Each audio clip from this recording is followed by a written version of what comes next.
This is Jake Lawrence, and you're listening to the Jake Lawrence Podcast, an online weekly radio show dedicated to Chicago industry, technology, and thought leadership. I am so happy to say that we have Dr. David Gunkel on for today's episode. He is an American academic and presidential teaching professor of communication studies at Northern Illinois University. And among the many things he teaches there are web design, programming, information and communication technology. He's the managing editor of the International Journal of Dziedzic Studies, Slava Dziedzic. And he teaches things and researches, provides media commentary on machine ethics, the digital divide, new media and internet culture.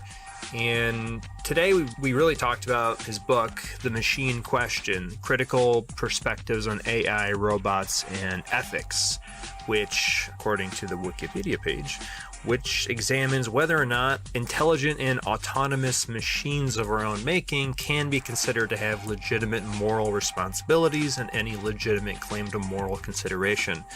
This is the stuff that I just dream of, and the stuff my passion is just composed of. So talking to him about these topics, delve into the WikiLeaks scandal as well.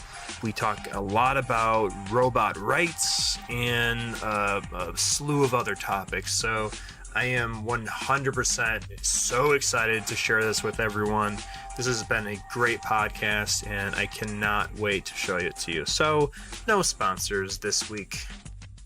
Dr. Gunkel, so nice to have you on the podcast. Thanks for having me. Good to be here.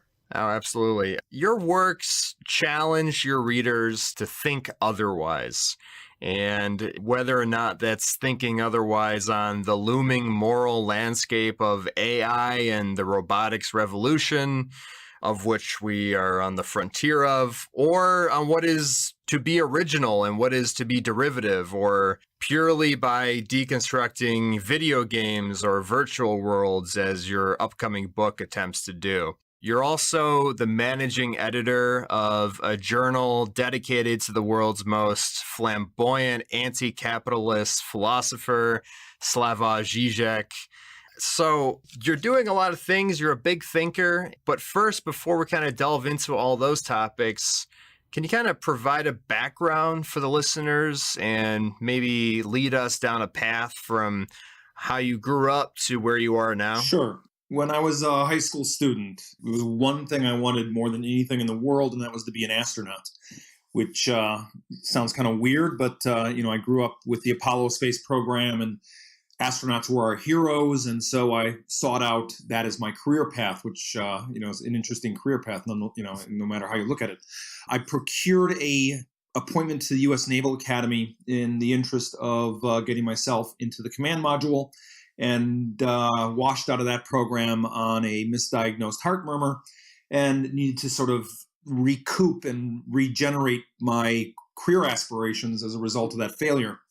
And as a result of that, I tell my students, I kind of failed my way to success. Each new failure brings new opportunity. So this big failure to become an astronaut turned into a opportunity to think about some new opportunities with regards to my own interests and what I wanted to do with my career. And at the time, I couldn't really decide whether I wanted to look at philosophy or at filmmaking and other things related to that experience. And so I double majored as an undergraduate in philosophy and communication studies, did my master's in philosophy, my PhD in philosophy. And when I graduated, I realized that there was this brand new opportunity to sort of put together the theoretical critical work I learned as a philosopher with all this new stuff happening in technology, especially with regards to computers and the internet, and that there was a real vacuum with regards to sustained critical and moral thinking about what this technology meant for us, our society, our future, our political system, etc.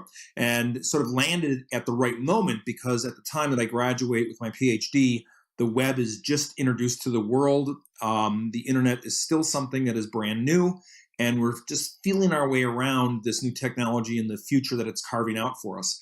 And so since that time, since my graduation in the early 90s, I've been pursuing a kind of hybrid of philosophical thinking along with really involved and engaged work in technology and trying to bring the one to bear on the other. Great. And before we kind of dive into what it means to belong in the community of moral beings, and before we dive into the machine question itself, I was wondering if we can kind of touch on this quote from your book, The Machine Question, Critical Perspectives on AI, Robots, and Ethics. And the quote is, "If animals or machines have an inner mental life, how would we ever know it?" Right. So this is a question that really is part and parcel of a big philosophical question that remains, even to this day, somewhat unresolvable. And that's called the other minds problem. It's a problem that really dogged Descartes and thinkers since Descartes. But it sort of goes like this. How do I know that you are a thinking, feeling, conscious being rather than, say, an automaton who is programmed to operate in a certain way and trick me into thinking that you're this or you're that? And the fact of the matter is, I don't know directly. I can't, as Donna Haraway says, climb inside your head and get the story from the inside. All I can do is interact with you and based on your behavior, make inferences about what must be behind that behavior, causing that behavior to operate the way that it does. Therefore, I can't know your mind, you can't know my mind, and all we can do is basically guess that you must kind of be like I think I am, even though I can never really know that for sure. And Alan Turing uses this in his famous imitation game, where he says the way that you're going to find out if a machine is intelligent or not is by asking it questions. And if it fools you and you think it's another human person talking to you, then it must also be intelligent. And so his is sort of a reverse version of the other minds problem, which just says when you read the behavioral aspects and it looks like intelligent behavior, you must posit intelligence behind that behavior. And so this is the problem we have with dealing with anything that we would call other, whether it be another person, another animal, or another device like a computer. And at different times in our history, we've gotten this stuff wrong. I mean, at one point, we thought animals didn't feel pain. And as a result, we could do whatever we want to them. We could industrialize the farming practices. We could slaughter them without any concern for their welfare. And we now know, no, animals, in fact, are sentient. They do feel some kind of pain. In fact, some even grieve a loss when they lose a mate. And our understanding of animal consciousness has evolved. But based on assumptions from our own experience, we've made some pretty bad decisions in the past. And as a result, we're challenged, I think, to again and again confront that problem and think about what the other mind might mean for another entity that we encounter, no matter what they are, organic or silicon. Right. And so part of the show is about, Chicago industry, technology, and thought leadership. And the technology part, I think, is interesting here. How do you think technology can try to answer the problem of the other minds? Well, I think we try to solve the problem by modeling the mind, right? One of the things that AI has taught us is that we can learn a great deal about our own minds by trying to build models of our mind in artificial devices. And so there is a way in which technology allows us to think about what we mean by mind, because that term mind, I mean, if I ask you what that means, chances are your definition is going to be a little different than my own definition. And that just points out the fact that mind is a rather ambiguous and sort of a slushy term. It doesn't have real strong definitional possibilities.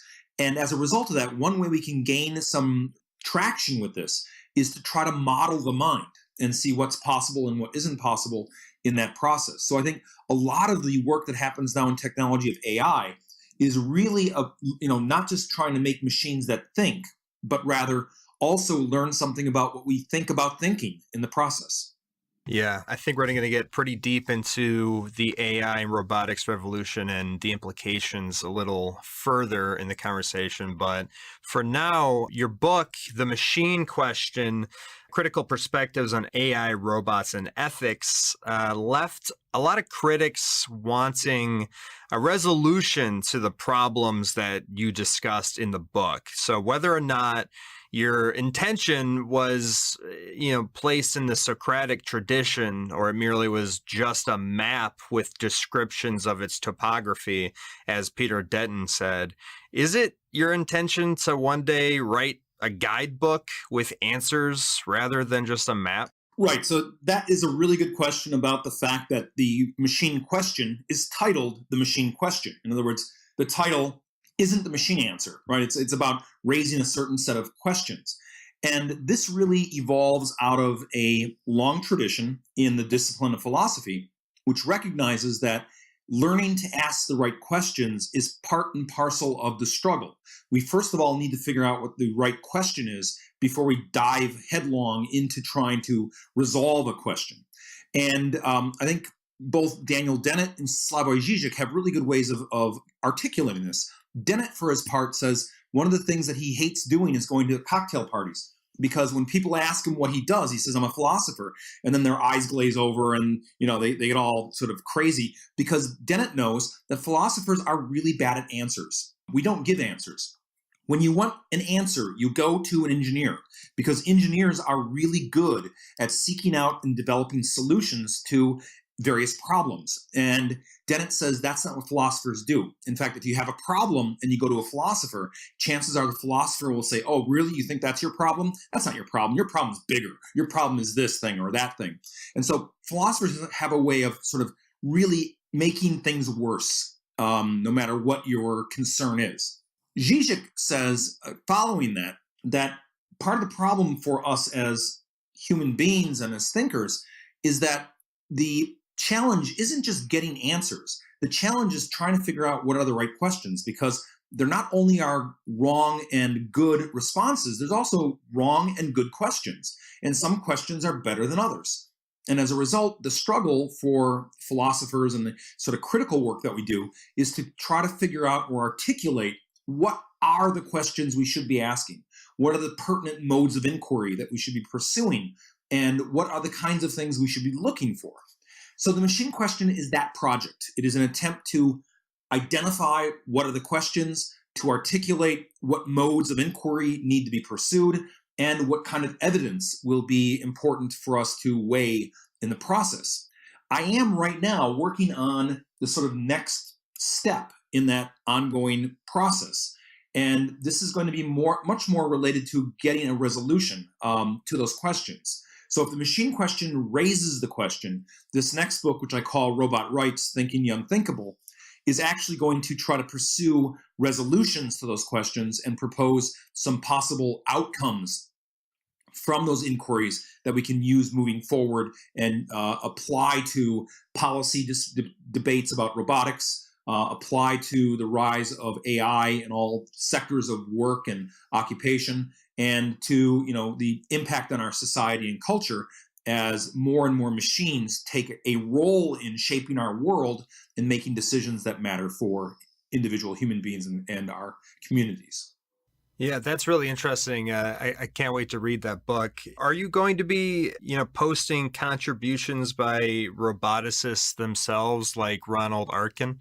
Well, I have to. I mean, there's no way you can do this without engaging the literature out of robotics and AI. So part of what is the challenge of this work is that you have to be able to read across disciplines, because you can't just stay in your own little silo and expect to do good work. You have to really look outside of that and bring into the conversation work being done in engineering, work being done in robotics, work being done in psychology. It really covers a broad field, because robots touch everything in human activity. And as a result, there are a lot of different disciplines that can bring both data and insight into that process.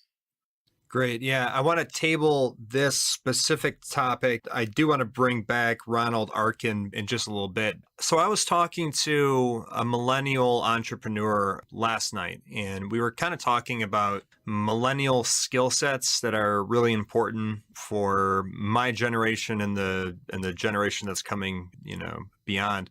And one of those skill sets was having the critical thinking and the analytic capability to solve complex problems.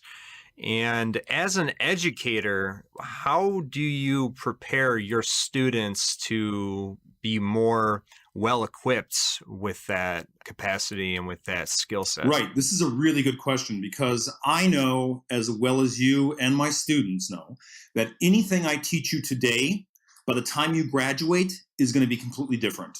That 4-year period of time that you're in university is a long time in your mind, perhaps, but a very short time in technology advancement. And a lot of stuff can happen in 4 years that can completely transform what you've learned in school. And as a result, if all we do in the classroom is teach you how to use today's technology, we're not going to give you the way of being successful long term, right? So the real challenge, as your colleague told you, is not so much teaching how to use this piece of software or how to use this piece of hardware or how to code in this particular language, but rather developing the critical skill set to be able to evolve along with the technology so that when the technology changes, your skill set can also evolve with the needs of the new occupations that become available or the new skills that are going to be required in order to be competitive in the market. So the way I explain this to my students when we're talking about this is I say, this is like that old story they talk about bread. If you give a man a loaf of bread, he eats for a week. You teach him how to bake bread, he eats for a lifetime.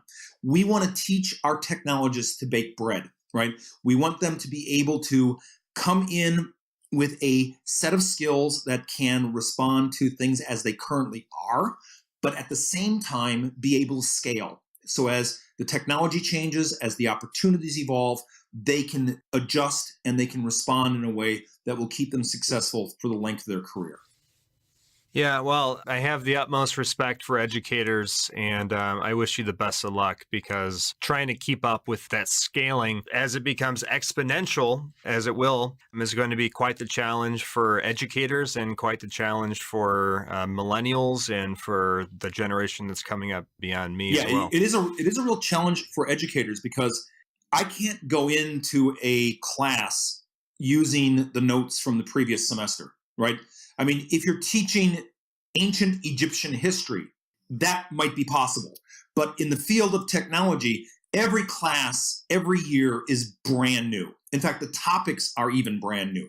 There are some years in which, the class is 75% new material because a lot happened over the summer in the world of technology that changed everything about our thinking with regards to our technologies and how they're utilized. So yeah, it's one of those moving targets that you really have to keep on top of to do it well.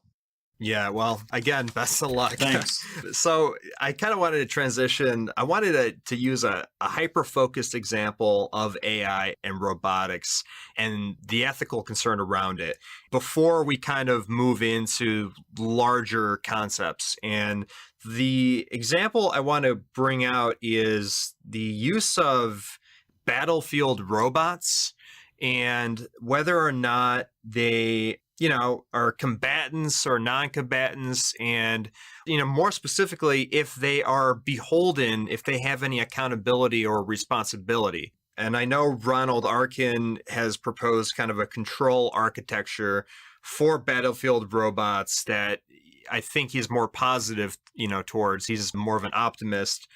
Sharkey is less of an optimist, though. Can you kind of maybe outline the discourse there and then kind of dive into your opinion on the matter? One way to understand this debate is to look at it from the perspective of how we generally understand technology. The way we generally understand technology is as an instrument or tool. And as an instrument or tool, we say the technology has no moral component in itself.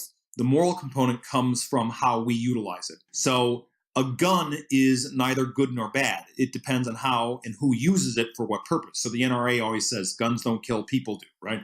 Or a hammer, which is the proverbial example people generally use when they talk about this stuff. You can use a hammer to build a house, or you can use a hammer to kill your neighbor, right? Same tool, just applied in different ways. So usually the way that we explain the moral accountability question and the responsibility question is to say, well, it's not the device, but it's who's behind the device, either the operator of the system, the manufacturer, the vendor, you name it. And so we're always finding some sort of behind-the-scenes component to point the finger at. The difficulty with battlefield robots is there's a number of things that play here. One is increasing autonomy. These robots that are on the battlefield, whether they be drones in the air or on the ground, are increasingly able to acquire their targets, to move around the battlefield without human intervention or without human direction. In fact, if we believe the most recent published information on drones that come from Jeremy Scahill's dump of data on the drone program, the drones right now can do everything but pull the trigger. And the little subroutine that would be necessary to give the drone the ability to pull the trigger is just a simple line of code that would allow the drone to do that sort of effort on its own. Right now, then, the drones hover over its target, they acquire their target, they follow their target, and when it comes time to do the kill, they refer to the commander who says, okay, now pull the trigger.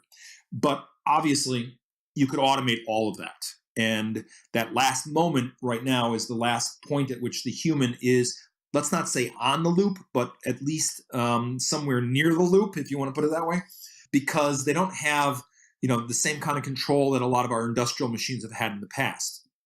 So increasing autonomy is one way that this gets complicated. Another way this gets complicated is in the huge networks of command and control that are behind these drones. In other words, you've got two operators flying the drone, but behind them is a base commander. Behind the base commander is his supervisor. Behind that person is somebody at the Pentagon. Behind that person is another person in the White House. Behind that person. So there's this huge chain of command that has to be worked with in order for a drone strike to take place. And as a result, it's easy to shift responsibility around the network in a way that will hold one part culpable and another part not culpable for an action that goes bad. A good example of this is what happens when you have war crimes. So at the Nuremberg trials, when the foot soldiers were put on trial for the atrocities in the camps, they said, hey, I'm just following orders, and they pushed responsibility up the network to their immediate commander. In the Abu Ghraib prison scandal during the Bush administration, the abuse of prisoners was something that was blamed on the foot soldiers and not pushed upstream, but downstream, right? And as a result, we were able to push around the accountability question in ways that were rather convenient, right? You could protect one part of the network by displacing accountability to another part of the network. So this is where we get all this complication with regards to accountability and responsibility, and the debate that is taking place between Arkin and Sharkey is about these kinds of questions, how we decide these things, and especially in the case of Noel Sharkey, how do we write policy that is internationally recognizable for everyone to play with the same set of rules, which is obviously a tall order. For my purposes, what I find really fascinating is not just the question of responsibility, but I also find interesting the question of rights. And you're going to say, what are you talking about? Rights. Robots don't have rights. But it turns out that soldiers treat these things like companions, and they accord them a certain kind of social status that is on par with other soldiers on the battlefield. So, for example, on the ground, soldiers will do things like put their own lives at risk to save their PackBot robots and protect their lives. It's a small tank-like robot that diffuses bombs, especially the improvised explosive devices that were found throughout Iraq and Afghanistan. And what happens is soldiers that work with these things create bonds of camaraderie with the robot. And when the robot is damaged, they write to the iRobot Corporation, which builds these things, and they insist that they want that particular robot back. They name these things. They give them battlefield promotions. They've given them Purple Hearts. They have risked their own lives to save the life of the robot. So what's interesting to me is not so much the question of responsibility, because I think Arkin and Sharkey are doing a good job on that stuff, but I want to look at this other question, which has to do with the status of these things in the unit and how they are treated as something other than a tool. Two questions. The company is called iRobot, they're and then the second question. They're the same people who make your Roomba. Okay, and then the other question is, how anthropomorphic are we talking about with these robots? These things look like nothing anthropomorphic at all. They are basically as good looking as a toolbox with a set of tank treads on the side. That's Yeah. incredible. Then why do we as humans attach so much emotion to these machines then? Right. And so this is interesting because it has nothing to do with the quote unquote intelligence inside the box, right?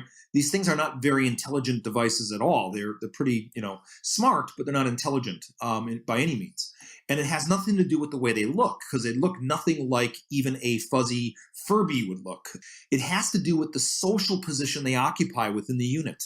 It has to do with the way that they interact with the soldiers and the way in which they behave on the ground in supporting operations in the field of battle. And this is actually not so surprising because we learned this years ago in some studies done by Byron Reeves and Clifford Noss called the Computer as Social Actor Studies. And they found that human beings accord even industrial robots and computers some level of personhood in interactions, not because of how they look, not because of what they are, but because of what they do in interactions with us.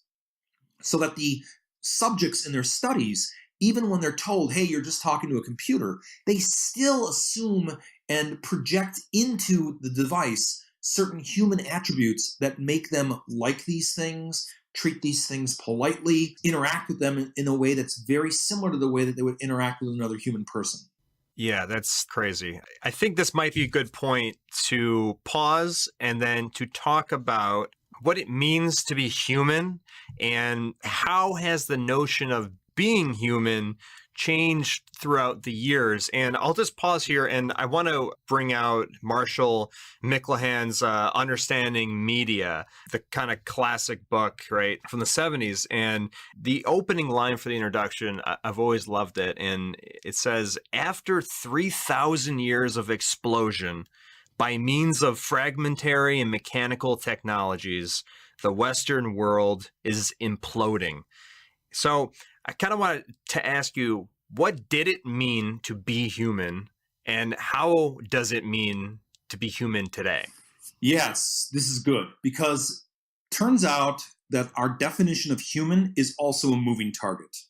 That what is human, we often think that's a species identifier.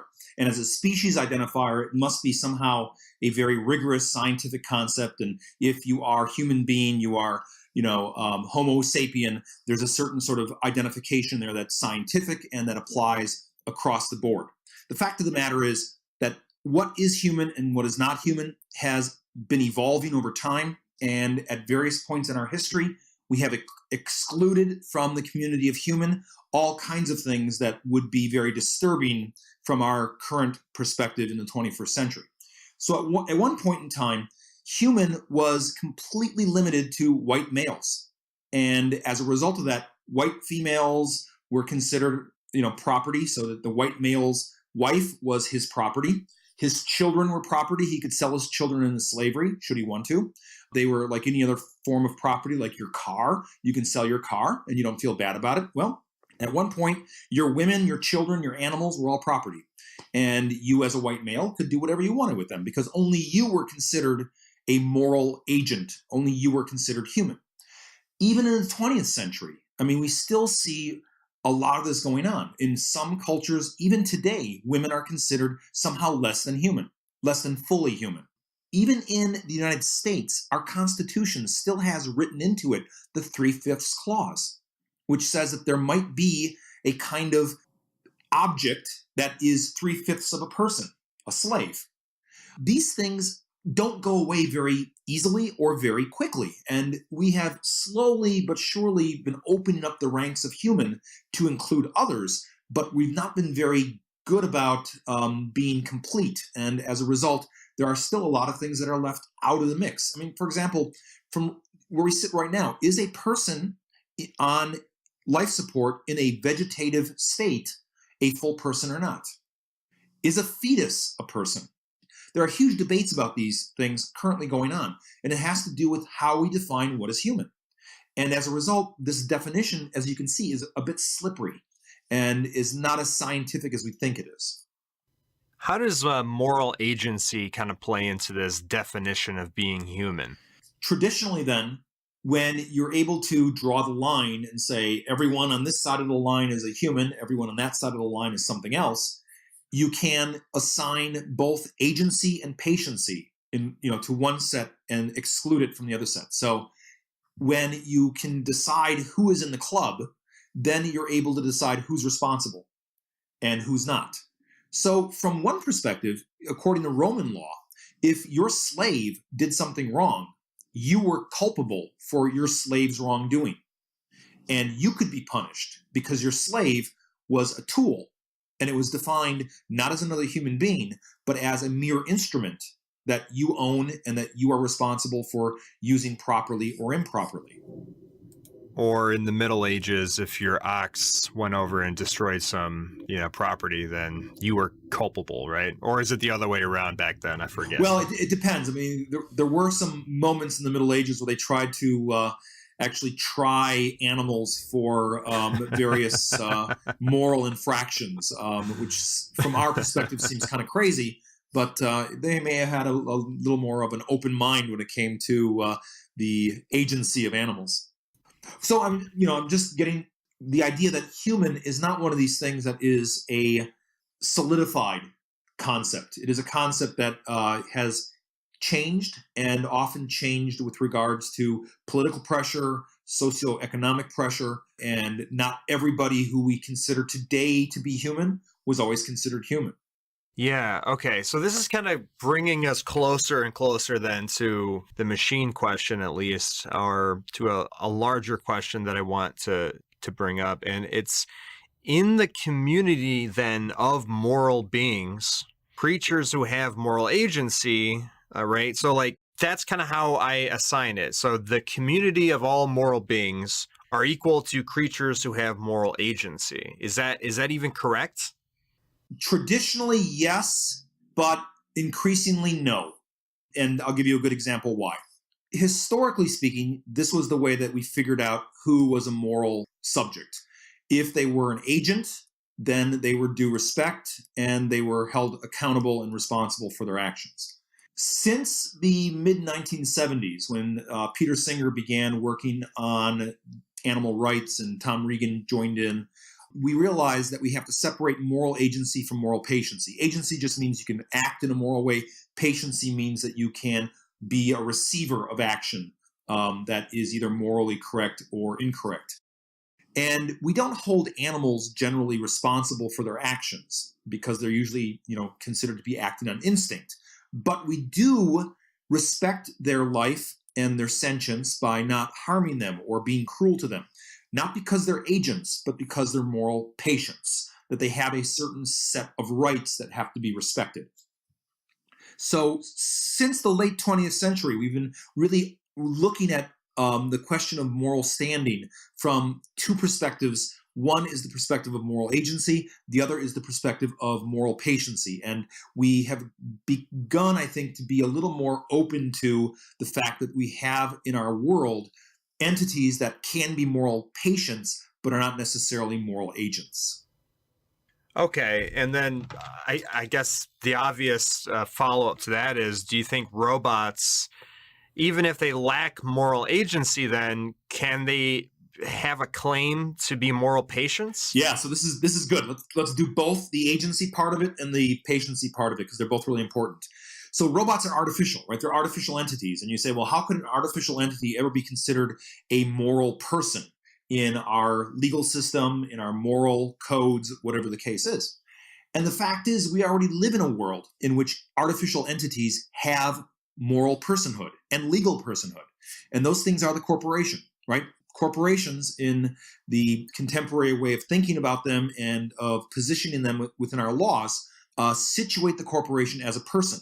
So Nike is a person, Walmart is a person, Facebook is a person, and they're completely artificial. And the question then is, how big of a step is it to go from IBM as a person to Watson as a person, to go from Google as a person to TensorFlow as a person? And it's looking like that line is getting increasingly blurry day after day as we begin to open up possibilities for extending personhood beyond even just the corporation. From the perspective of moral patiency, I think the example I gave you with the soldiers in Iraq and Afghanistan is just a really good example. We are already according a kind of social and even in some cases legal status to robots that are entirely, non-anthropomorphic, that are very industrial looking.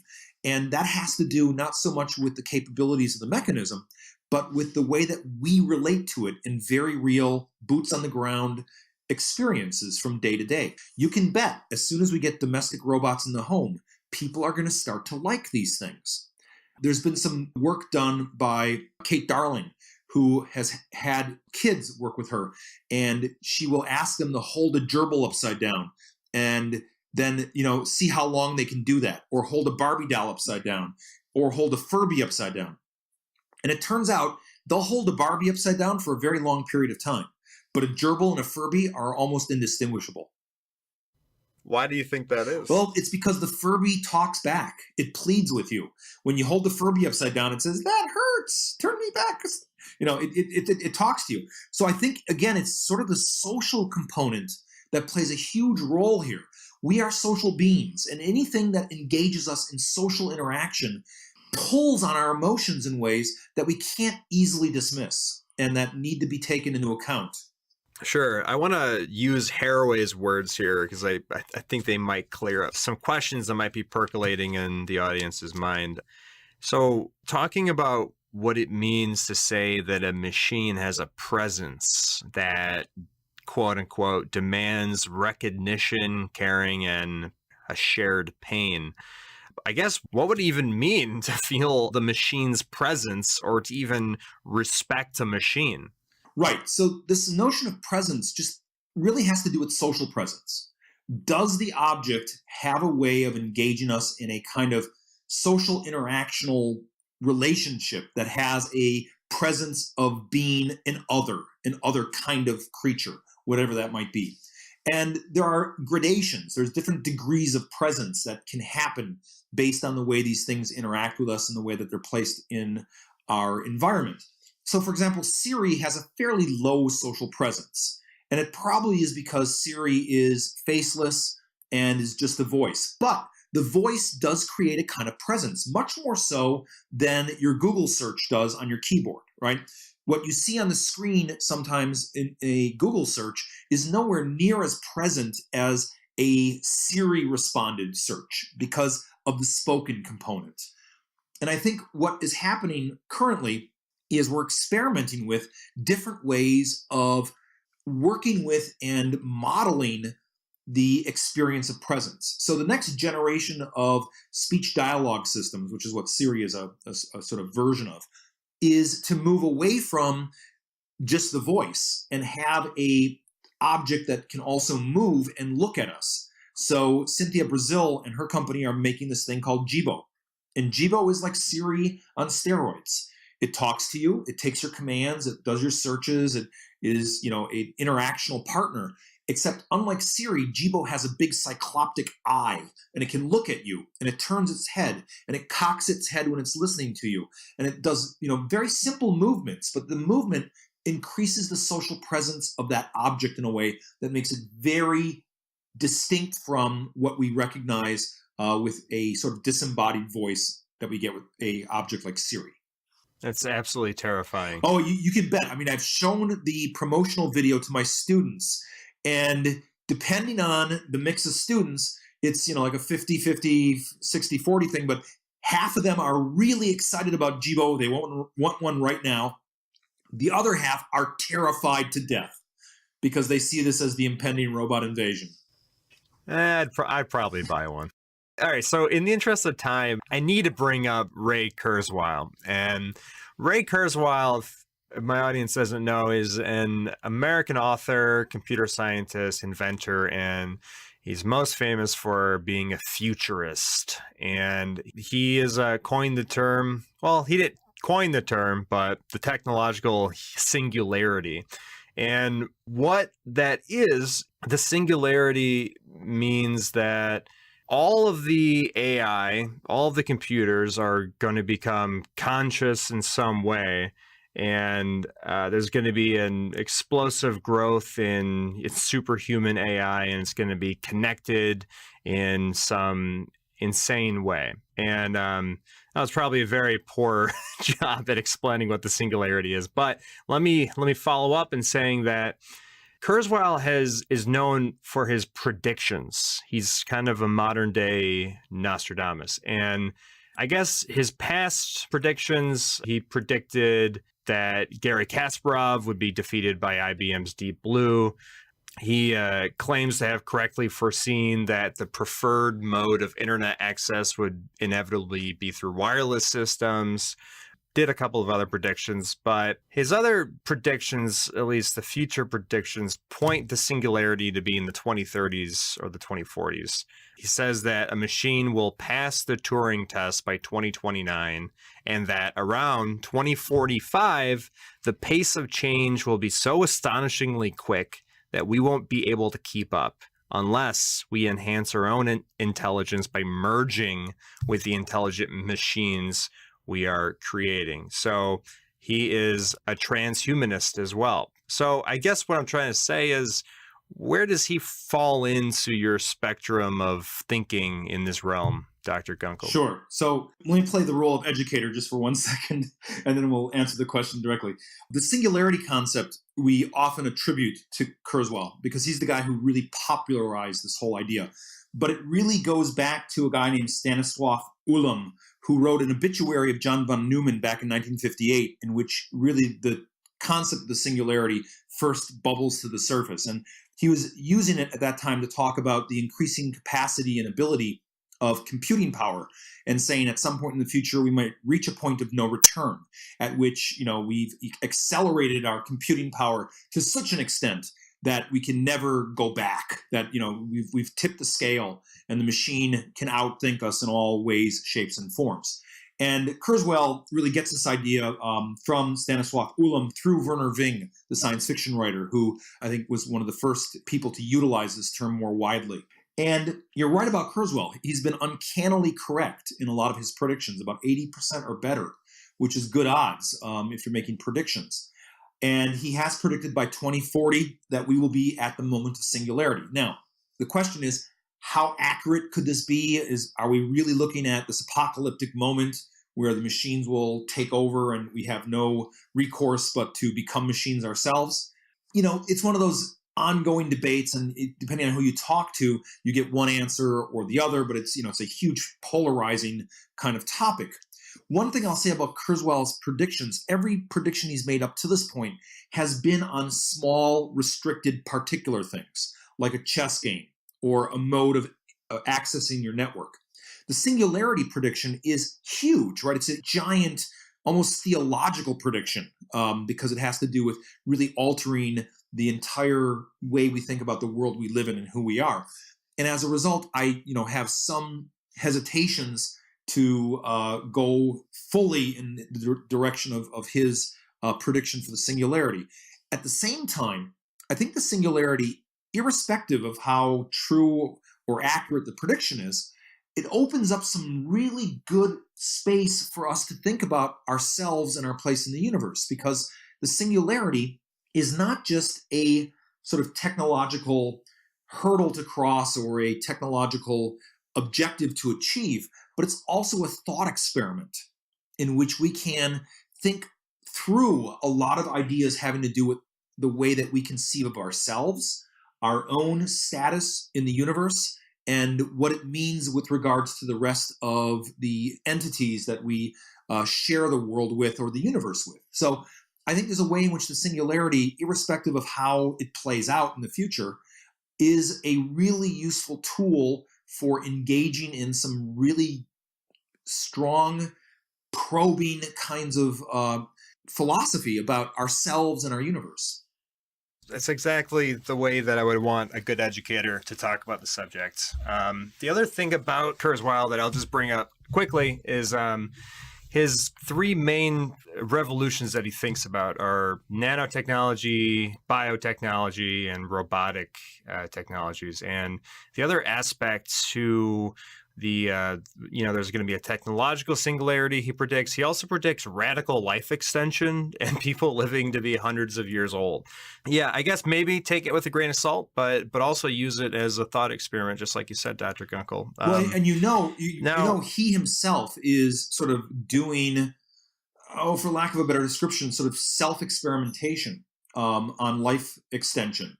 So he's not like plugging his brain into a computer just yet, but he is involved in the huge regime of vitamins and other kinds of enhancements to try to extend his life. And, he's in his 70s, right? I mean, he's pushing that moment of time that we, all dread. And as a result, I think part of his thinking is him confronting his own mortality and trying to come up with a way of cheating death, which I think is a long tradition in human literature and science. We've been trying to do this, since the Greeks. Right. Yeah. I think he actually has a quote on death. Yeah, here it is. Death gives meaning to our lives. It gives importance and value to time. Time would become meaningless if there were too much of it. So anyways, that's interesting. I wanted to also touch base with you on Slava Dziedzic and what he says about either the machine question or robotics, AI, or robot ethics. I guess his perspective would be rather unique on it. It is and it isn't. Let me explain why.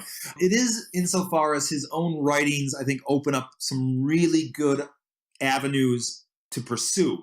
For the audience members who don't know who Dziedzic is, can you just give a brief, summary of who he is? So he's a Slovenian philosopher, cultural critic who came to prominence in the early 1990s and has since that time really gained traction in a number of different fields: philosophy, political science, cultural theory, etc. If you want a really good introduction to him, there's a film by Astra Taylor just called Dziedzic, and it's really just Dziedzic on display being himself, but he's a really interesting stage presence, and hearing him talk about himself and about what he does is as intriguing as reading one of his books. So I point you in that direction. It's a nice hour and a half documentary, but it's worth the time. So he's written a lot. He's prolific, but he's not written a whole lot about technology. I mean, a little bit here and there, but his understanding of technology is pretty old school. He's not a very technologically adept individual. He will say, when I ask him about technology, I know nothing about that. Nonetheless, there are ways in which the things he does write about give us a sort of foothold on new ways of thinking about our technology that I think can be very useful and very enlightening. So part of what my task has been is translating him to the world of technology and vice versa, sort of being the bridge between his theoretical writing and the concerns about robotics, AI, even social networking, simple stuff like that, and to sort of connect the dots for people who would be interested in using his work to elucidate things that are going on currently in the world of technology. Okay, great. Yeah, thank you for that. And for those who don't know what I said in the beginning, you are the managing editor of the International Journal of Dziedzic Studies. Can you just give a quick plug for that website? Sure. And I can tell you that when Dziedzic heard the fact that we were making a journal dedicated to him and going to run the journal entirely online, he said, "What are you people, insane?" So the journal is available at dziedzicstudies.org.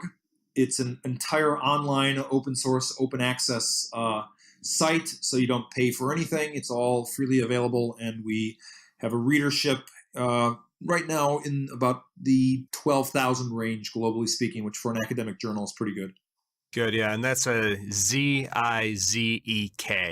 not with a G. Correct. Okay, great. Well, thank you for that part of the conversation. I think we'll put an end cap on the machine question right there, and I wanted to transition into the questions that we received online through Facebook when we did a little pre-Q&A before the podcast, and I just want to kind of run down the list of questions. Yeah, sounds good. To what extent are ethics determined by our technological capabilities or limitations?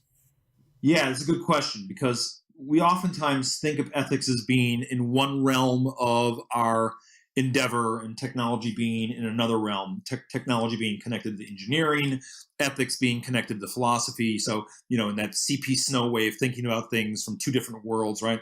But I think there's a whole lot that the one contributes to the other. In other words, a lot of our ethical thinking is a result of our technology, that our ethics evolves as a product of challenges that happen due to technological innovation. A really good example of this is, and let's go really back a ways here, what happened in the sort of Renaissance period or the late Renaissance period in Europe is we invented the mechanical clock, right? The clock with the gears and everything that we know today. And that invention actually changed the way people thought about the world.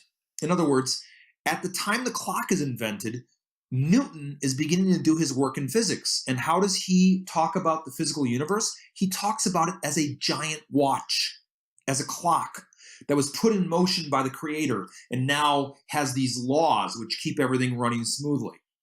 Descartes did the same thing with regards to animals. One of the reasons why we thought animals didn't feel pain for a number of centuries was that Descartes made the assumption, and argued rather persuasively for it, that animals were just machines, like clocks, that once they were set in motion, just ran themselves, just like a gear work inside your mechanical clock.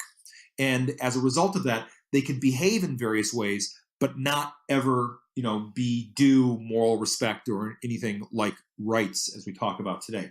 So it's a really good example of how our thinking about our place in the world and our moral place in the world is influenced by our technologies. The more recent version of this is with, the work that was done by Turing with the Turing machine and this whole notion of the computational mind. Up until that time, we were beginning to think in that direction, but as soon as Turing did his work in mathematics, we began to think about the brain as a giant computer. And that became our new model for human cognition. And a great deal of the work in cognitive science and behavioral science in the latter part of the 20th century operates with this computational model as its basis. And again, here you see a technology shaping the way we think about ourselves and our place in the universe. So speaking of Facebook, by the way, what is your opinion on machine learning being used to identify potential consumers, usually without their knowledge? So having a potential consumer, how is it used to identify them with or without their knowledge, and what mechanisms are in place to protect individuals from abuses of current AI, machine learning technology? And do you think or do you see a need for additional protection? The best way to get at this is to just think about what we mean when we say machine learning, right? People often have the wrong impression about what machine learning is. And I think one way to really get around that is not talk about so much machine learning as pattern recognition, because that's what a connectionist model or a neural network actually does. It finds patterns in big data. So in a lot of cases, the threat or the opportunity, depending on how you want to look at it, isn't with the machine learning application itself. In fact, you can write a pretty simple machine learning application in Python. It's only a few hundred lines of code, and it's pretty robust. It can do a lot of stuff. But where the power in a machine learning application comes isn't in the application. It's in the database it has access to.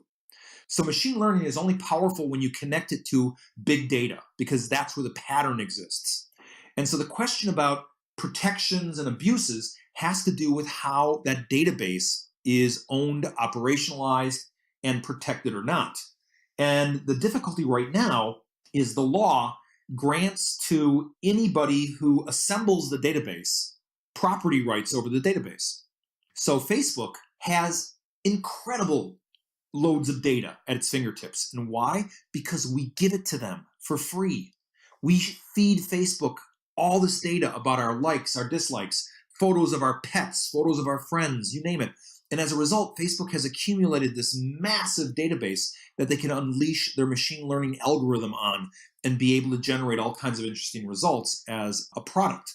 So I think the real target in dealing with the policy implications of this are to look at database ownership and how we control or don't control the database, as opposed to looking at the machine learning applications, which really are the front end and aren't necessarily the brain of the operation. I think the brain is much more so found in the patterns residing in the data, and all the application does is extract those patterns that already exist there. Yeah, you bring up database ownership, and I think there's been a little bit of traction maybe a couple of years ago in Europe about this, and I think it resulted in you being able to download your information from Facebook. So there's a way to do it, and feel free to Google how to do it, but you basically get a zip folder, and within the zip folder, there's all of the posts that you've ever done, all the images that you've ever shared. And there's also a very cool folder on it as well with your facial recognition code in it. So the way that, you could tag friends and then it kind of gives you a suggestion on which friends that are in the picture, the way that they know that is through the facial recognition algorithm. And the way they do that, the next step is by pretty much assigning your face a certain code, a certain number, sequence.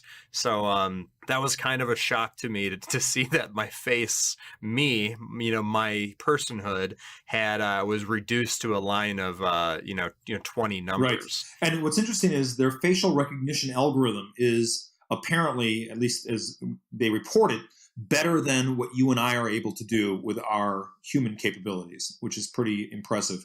The other thing is we can get this data from the database depending on what laws are available, like, through this European law.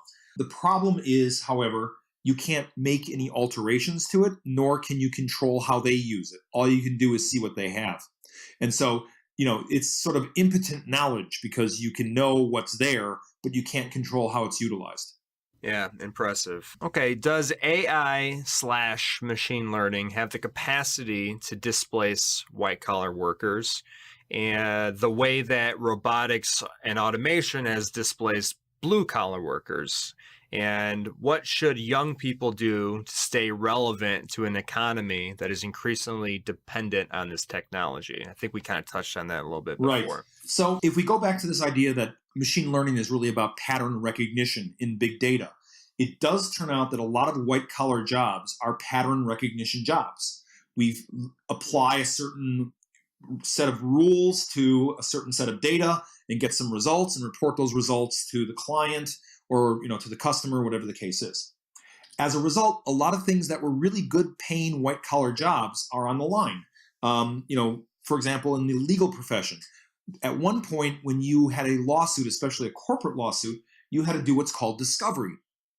And that meant researching every court decision ever made having to do with this particular liability case or whatever you're adjudicating at that moment.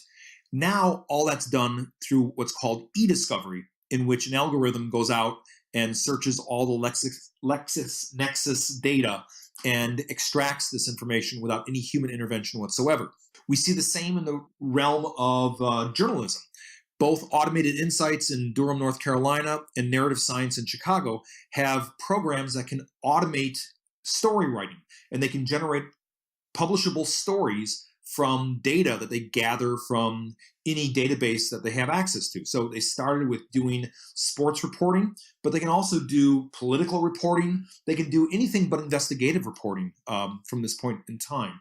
And another place we see this happening is in the area of transportation. A lot of really good jobs are in the transportation field, whether it's driving trucks or automobiles or aircraft. And we can see with the self-driving car program out of Google and elsewhere, and with the recent efforts at Uber to get into the self-driving transportation systems, you are going to have a lot of people who had jobs in transportation looking for work. And these are things that I think weren't expected when we look at automation and workforce displacement, because we always thought that it had to do with industrial robots building automobiles. It's not the case anymore. It's now algorithms residing on the cloud or in the cloud, making decisions that we used to have to do sitting in front of a computer. I've been told by some economists that if your job involves you sitting at a computer all day and making decisions, guess what? a computer can do that for you. Well, that's terrifying It's for me. terrifying for a lot of us. So the question is, what do we do with this with regards to workforce preparation? I mean, how do you begin to prepare the next generation of students to, graduate, go out into the world, and become productive members of society?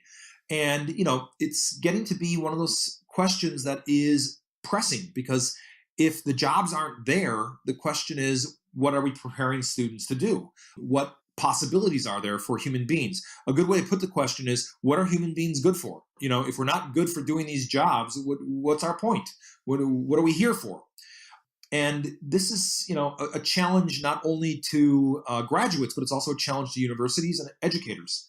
And so one of the things I've been working on with colleagues is to devise ways of beginning to evolve our education system so that it can respond to this crisis in a way that is not reactive, but much more proactive.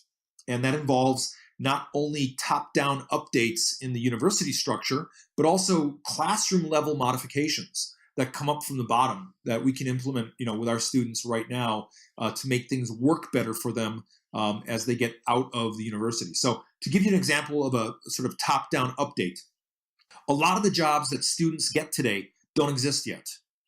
So think, for example, of Mark Zuckerberg. When he was at Harvard, he didn't take classes in social networking. He invented it while he was at Harvard. And then once he left Harvard, he never graduated, right? But he left. Then he starts Facebook and launches the whole social networking business that we know today. Part of what we need to do in the university is recognize that our students are a source of innovation and that they may have to innovate the jobs that they step into. And there are things we can do as universities to encourage this or discourage this. And a really good example of how this can go right or wrong is what's called the Technology Licensing Office. When you develop a patent at your university as either a faculty member or a graduate assistant, the university owns that patent, and therefore you can't capitalize it without licensing it from your own university. And this has created some problems for students who have invented something while they're students and not been able to capitalize on it once they left. So a good example is Mark Andreessen, who developed the Mosaic web browser when he was at the University of Illinois.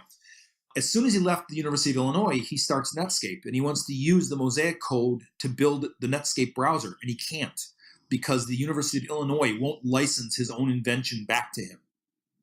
And then they turn around and they license it to Microsoft. So right now, today, as we speak, inside Internet Explorer is the original Mosaic browser invented by Andreessen. Inside Firefox, which is the descendant of Netscape, is no Mosaic code whatsoever, even though it's Andreessen who built the underlying Mozilla code for the Firefox browser. There's a lot of universities out there right now that are doing clever things like grant funding certain projects where university students, create or innovate and launch products. And the university will own the rights to it. And however, what they'll do is they'll say the university owns 20% of all income that the product will make after a certain threshold. So usually a threshold of $10,000, $20,000. The department in which the grant funding is going through owns 20% of the income. And then the rest of it is the team or the person that invents or does the products. Is that more kind of like what you want to see going forward? Is. Exactly. Not only do I want to see those kinds of arrangements, I want to see those kinds of things made very public, made easily understandable by students. So these aren't like these crazy terms of service contracts that they have to click agree on when they get their cell phone or whatever, but that we communicate this very clearly, very effectively, and that it's fair to both the university and the student so that it is a win-win as opposed to somebody taking everything and somebody else being left out. The other question is a very, very specific question. It is, what do you think about the idea of creating fonts, text fonts that display emotions, since a portion of communication technology involves textual communication. So specifically, this would be a way to avoid the assumptions made about inflections, since a lot of communicators speaking through text within software assume the inflection of the speaker, and a lot of times this leads to arguments. So they don't take the text at face value, but put their assumed inflection twist on the words. And then he goes on to say, does this make sense? Is this even a valid question for this guy? It's a valid question, but I think there's some interesting complications. One is font already is expressive. So, for example, think of the difference between Helvetica and cursive, or Helvetica and Times Roman. They're very different kinds of font face, and they're used to express a different kind of emotion. So you'll use Helvetica, for example, for public signs on the subway, but you'll want to use something a little more formalistic for a report, like Times New Roman. But you would not, for example, print your wedding invitation in Times New Roman, because it would have the wrong emotion for that kind of event. And you would use something like cursive to communicate that emotional component. So I think already our font, and designers have known this forever, right? They already know that font choice is oftentimes more important than what you use the font to say. You get the right font face. It doesn't matter what you say. You can get your point across. Secondly, another complication is that the assumption here is that writing is a representation of speech. That the reason why we need a font that would do this is that we're trying to convey what would be conveyed in speech. But a lot of writing is never spoken. And a lot of writing is never meant to be a representation of what would have been spoken if you were there in a face-to-face situation. So these, I think, are conditions that need to be brought to bear on this question, because we got to look at how already font is doing this on the one hand, but also on the other hand, whether or not this is even what we desire with spoken communication. I mean, in some cases, yes, like with a text message, where we have emoticons to do this kind of work for us, or emojis. But in a report, nobody would ever think of speaking out loud a financial report, right? That is meant to be written and read, and therefore the font may be very, limited in regards to its application. Okay, and before we delve deep into the WikiLeaks news item, which I really do want to get into it with you, we'll do one more question, and this is kind of the question that is the broader question. This is the question that people probably think at the back of their heads whenever they read the title of any of your books, and this is the question: AI is often depicted in pop culture as an evil that will someday outsmart us and conquer humanity. On the flip side, what are some of the most important arguments in favor of using and developing it? Right. So, I mean, what you point to is the fact that if you look at our science fiction, whether it's in novels, short stories, or films, the dystopian version seems to get a better play than the utopian version. And that's because, going to see a film that's utopian is kind of boring.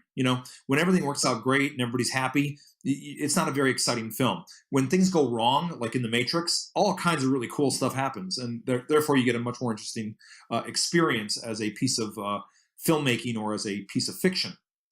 That said, I think a lot of the dystopian versions of, say, the robot invasion are really playing to the high drama and ignoring the way in which these things have not only utility, but are openly welcomed by us. I tell my students that when the robot invasion comes, and it's not even whether it's coming, it's here already in various ways, it's not going to look like we've been told it's going to look. In other words, it's not going to be like Battlestar Galactica with the Cylons descending from outer space with ray guns and destroying all of humanity. It's going to be like the fall of Rome. We're going to invite the barbarians into our homes, and they are slowly but surely going to take over more and more of our occupations and day-to-day activities. And one day we'll wake up and we'll say, oh my God, where did all the robots come from? And that's the kind of thing I think we're looking at, because they are so efficient, because they are so reliable. It's hard to say no. I mean, people know Facebook is evil, but they still use it because it's really convenient. It does things that they value. And I think that's the thing we have to watch out for. because it's not going to have the look of this dystopian science fiction novel. It's going to have the look of a much more mundane kind of activity that we don't recognize. Great. Okay. Well, let's get into the WikiLeaks thing. WikiLeaks just released about a week, 10 days ago, an enormous leak. And it is a little chilling, and it's kind of talking headfirst into this dystopian future that we're talking about. It's releasing a vault of information from the CIA, the Central Intelligence Agency. And what we've discovered is that the CIA can masquerade its malware as belonging to foreign intelligence agencies. The CIA can target iPhones, Android devices, Samsung smart TVs. CIA malware can target Windows, OS X, Linux, routers, computer programs in your car. And not only this, but they should have revealed all of these major vulnerabilities, right, that it exploited. But instead, it hoarded them for its own use. And as a result, maybe of that critical error, all of its programs are, well, they've been cast into the wind. They don't know where they went. They got leaked, and now everyone has them. And now there is a intensely serious proliferation risk. And there is just an enormous vault now of hacking tools that anyone can use. Our enemies, teenage hackers in basements, so just anyone. And one more item before I'll let you kind of take the stage here. The encryption passphrase for the WikiLeaks Vault 7 is, so this is the passphrase from the CIA. The encryption passphrase from the CIA is, in one word, splinter it into 1,000 pieces and scatter it into the winds. And if you're not familiar about that, President Kennedy, after the Bay of Pigs disaster, comes home and is talking to the highest officials of his administration. And he says, quote, he wants to splinter the CIA into 1,000 pieces and scatter it into the winds. Pretty dark. So what are your thoughts so far? I know that you did release a short form article on it talking about it. So I know that you've thought about it a little bit. Now that we've had some time to think about it, what do you think? So I think a number of things, obviously, since I've been talking about it, writing about it a bit. One is, I think one of the lessons out of this is that little bit of truth that has been told to us by hackers now for generations is that privacy is a myth. And I think these tools and these techniques show us that indeed privacy has been a myth online. The securing of our digital data has been a myth. And all of these tools that we've been downloading and buying and thinking that we're protecting ourselves with turn out to really be placebos at best, because the CIA's tools and technologies appear to be able to have a workaround for every single product or service that is available to us.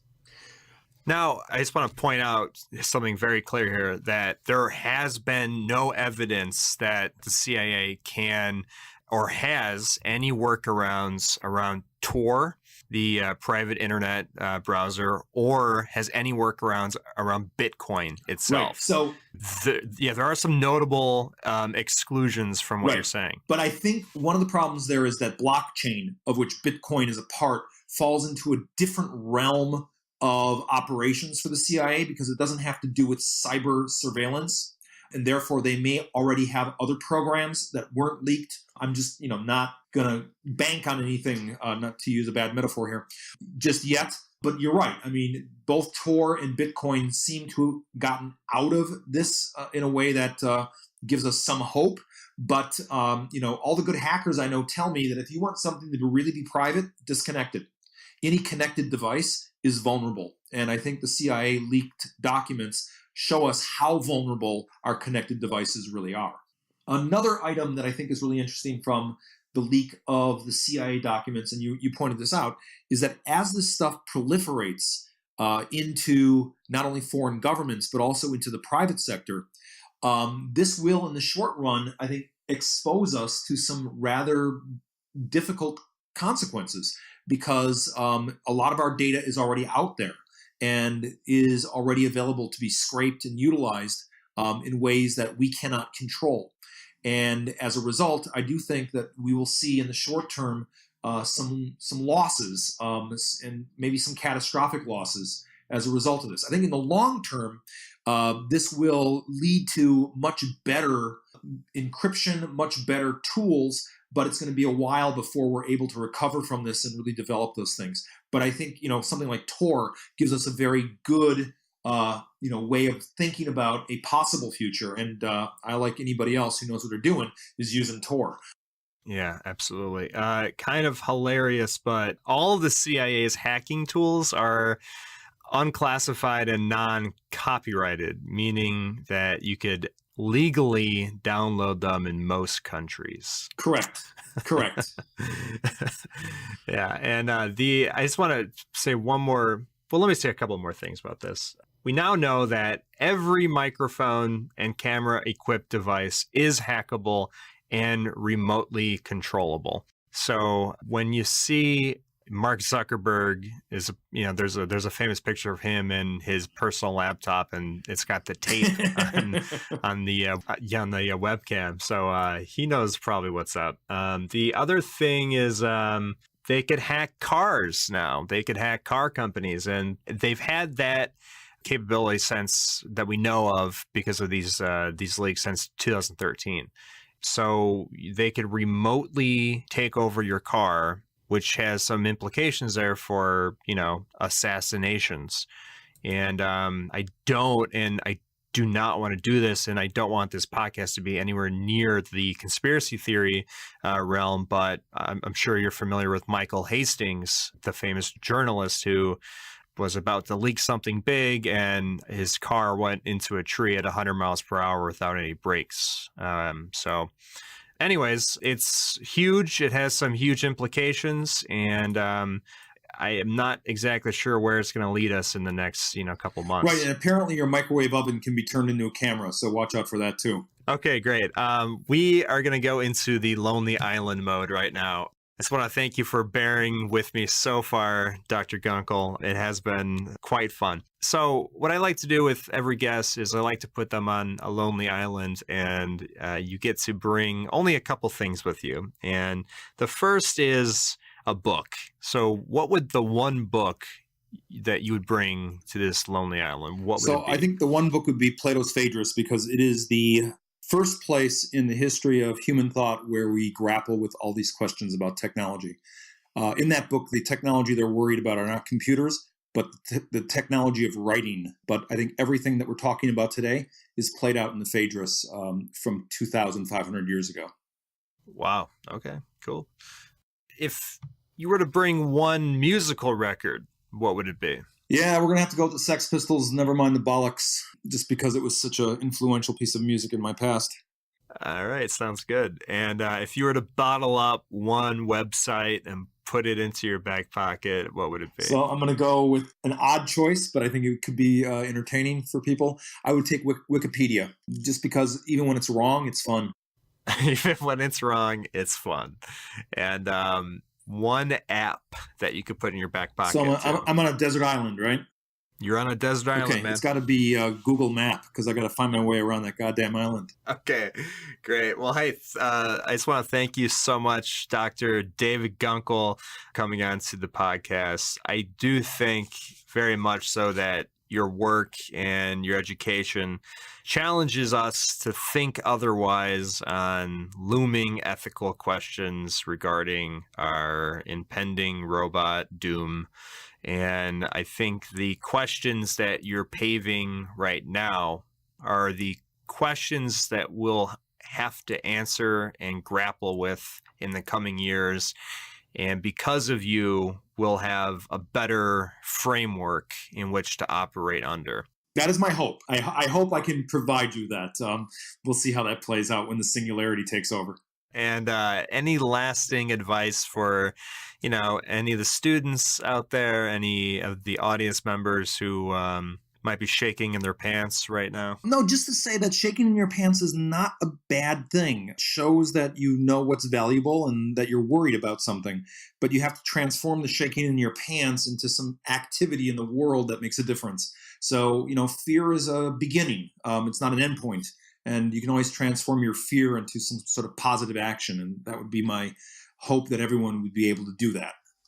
All right, Dr. Gunkel, thank you so much for being on. I hope Thanks. You have a good one. Wow, that was Dr. David Gunkel, American academic and presidential teaching professor of communication studies at Northern Illinois University.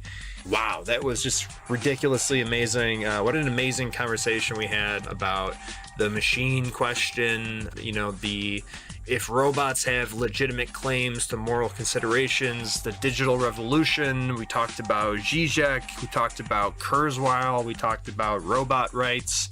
I'm going to be listening to this one over and over again because the implications and consequences of the types of questions that we're talking about now are going to have an enormous impact on our lives in the very near future. Okay, cool. So everyone, I hope you had a great time listening. And again, as a special consideration to you, no sponsors this episode. Until next time, bye.